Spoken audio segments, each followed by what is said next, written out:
नमस्कार साथियों, जय हिंद, जय भारत। कैसे हो आप सभी? आशा है कि आप शानदार तरीके से होंगे, आपका स्वास्थ्य भी ठीक होगा और आप बढ़िया तरीके से पढ़ाई कर रहे होंगे।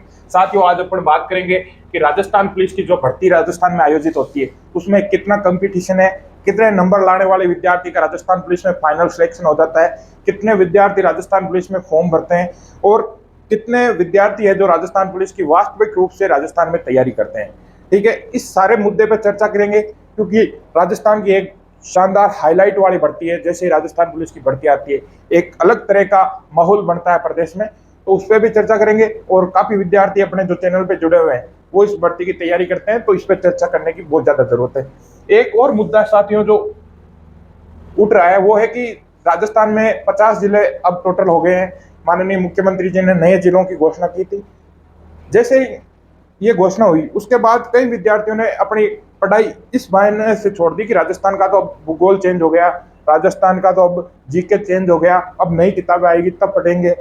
और कई विद्यार्थियों ने मुझे व्हाट्सएप पे जो चुटकले होते हैं वो भेजे थे, कई कॉमेडी इस पे बनी। तो मैंने सोचा इस पे चर्चा करना जरूरी है कि वास्तविक रूप से क्या जीके बदला है राजस्थान का, वास्तविक रूप से जो राजस्थान का भूगोल है वो क्या बदला है, या विद्यार्थियों को इस सिचुएशन में क्या करना चाहिए। ठीक है, पहले बात करते हैं राजस्थान के जीके की।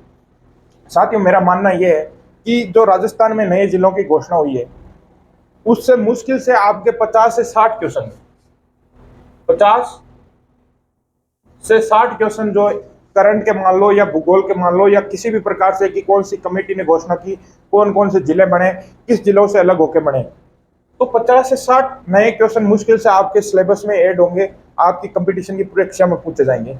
मेरे हिसाब से मैं नहीं मानता कि इसमें नए जिलों की घोषणा होने से किसी भी प्रकार के जीके में कोई बदलाव होगा या किसी भी प्रकार से राजस्थान के भूगोल में कोई बदलाव होगा। मान लीजिए कि दुर्गों की आप बात करते हैं तो जो मुख्य मुख्य दुर्ग है राजस्थान में, जैसे चित्तौड़ का मान लो,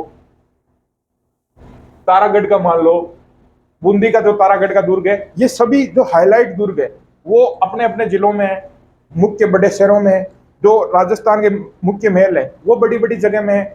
और इतने साल हो गए हमें कंपटीशन की तैयारी करते हुए, तो अपन राजस्थान के नक्शे को अच्छी तरह से जानते हैं कि कौन सा जिला कहाँ पे है। यदि कोई नदी भी इधर से गुजरेगी तो वो अपन को पता रहेगा। ठीक है, और एक हम बात करते हैं कि इतिहास में कौन सा युद्ध कहाँ हुआ, कब हुआ, ये भी बदलेगा। तो उतना ज्यादा मेरे हिसाब से मुझे नहीं लगता कि किसी प्रकार का कोई जीके पे फर्क पड़ेगा।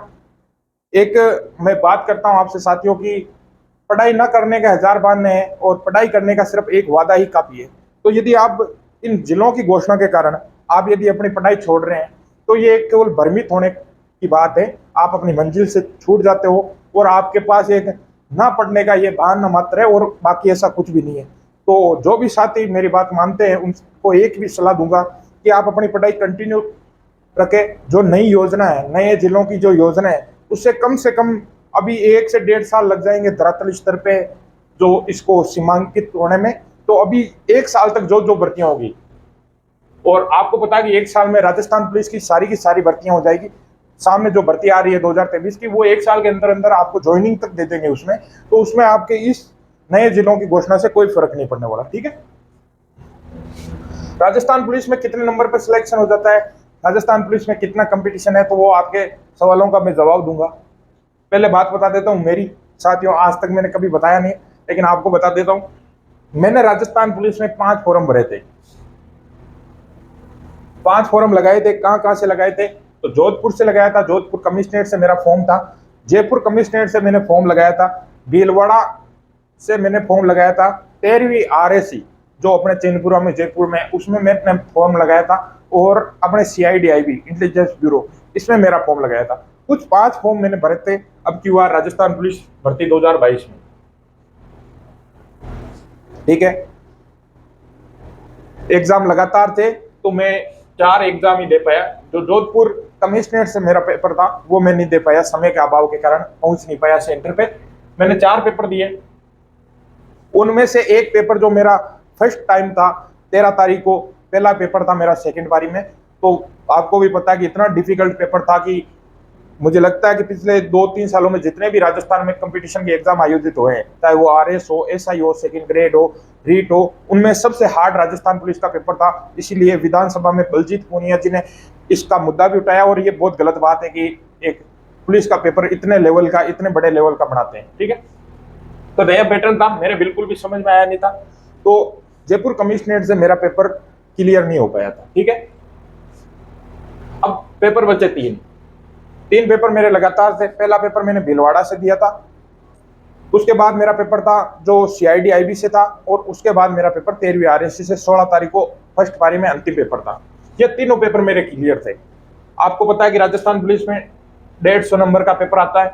ठीक है, 150 में से आपके स्कोर बनते हैं। मेरा पहला पेपर जो भीलवाड़ा से था वो क्लियर था, उसमें मेरे 96 नंबर थे, और ये पेपर मेरा क्लियर था। ठीक है, और लेकिन मैं इसमें दौड़ करने नहीं गया, क्योंकि मुझे पता था कि जहां से मैं फिजिकल दूंगा वहीं से मेरा फाइनल सिलेक्शन हो जाएगा, और मेरा एम यही था कि मैं सीआईडी आईबी ज्वाइन करूं। तो यहां से मैंने फिजिकल नहीं दिया, लेकिन 96 पे मुझे फिजिकल कॉल था। इसकी फाइनल मेरिट जो है कि फाइनल रूप से सिलेक्शन कितने पे हुआ, तो 93 नंबर, यानी 150 में से जो 93 नंबर लेके आया था विद्यार्थी, उसका फाइनल सिलेक्शन हो गया। यानी भीलवाड़ा से यदि मैं फिजिकल देने जाता तो मेरा 101% फाइनल सिलेक्शन हो जाता। ठीक है, अब बात करते हैं 13वीं आरएससी की।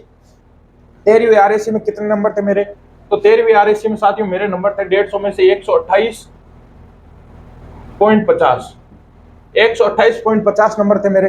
ठीक है, इसमें मैंने फिजिकल दिया था, बियानी कॉलेज में मेरा जयपुर फिजिकल था, और इसमें मेरी तीसरी रैंक थी, और इसमें फाइनल सिलेक्शन कितने पे हुआ, तो जिसके 150 में से 122 नंबर थे उसका फाइनल सिलेक्शन हो गया था 13वीं आरएससी से।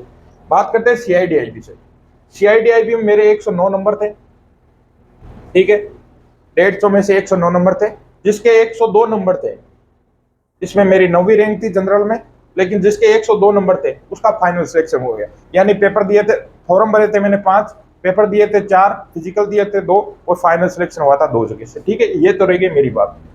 क्योंकि पेपर डिफिकल्ट था, तो अब राजस्थान पुलिस में कितने फॉर्म भरे जाते हैं, तो लगभग है कि 18 लाख के लगभग अब की बार फॉर्म भरे गए थे। क्योंकि एक बंदा शायद जितनी जगहों से, तो एवरेज मान के चले तो 3 जगहों से एक विद्यार्थी ने फॉर्म भरा है। ठीक है, तो 18 लाख फॉर्म भरे गए थे।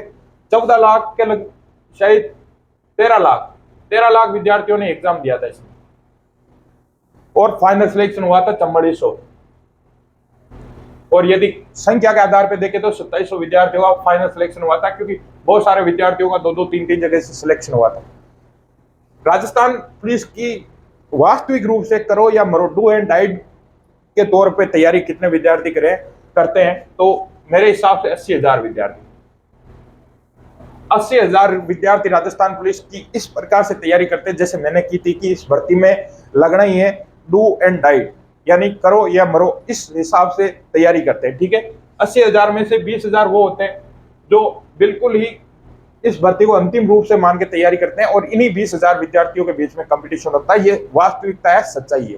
ठीक है, तो 20,000 विद्यार्थी ही तैयारी करते हैं। जितने फॉर्म भरे गए हैं उनमें 18 लाख यदि फॉर्म रहते हैं राजस्थान पुलिस में, तो ऊपर के जो 17 लाख है वो उनका कोई कंपटीशन में नहीं है, कोई भी प्रतिस्पर्धा में नहीं है, इसकी कोई भी चिंता नहीं करनी है। अब की बार यदि पेपर होता है, और मुझे पता है कि अब की बार जितना पेपर होगा इतना डिफिकल्ट वो पेपर नहीं बनेगा।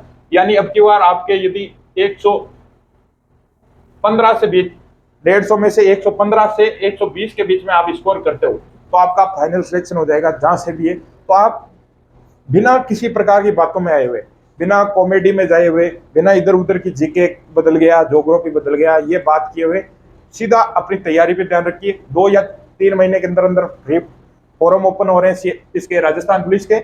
मैं चाहता हूं कि इस भर्ती में आपका जरूर सिलेक्शन हो, और भी मैं मेरी तरफ से पूरी कोशिश करूंगा आपको समय समय पे मोटिवेट करने की, गाइडेंस देने की सारी कोशिश करूंगा। ठीक है, आपको बेस्ट ऑफ लक। जय हिंद, जय भारत।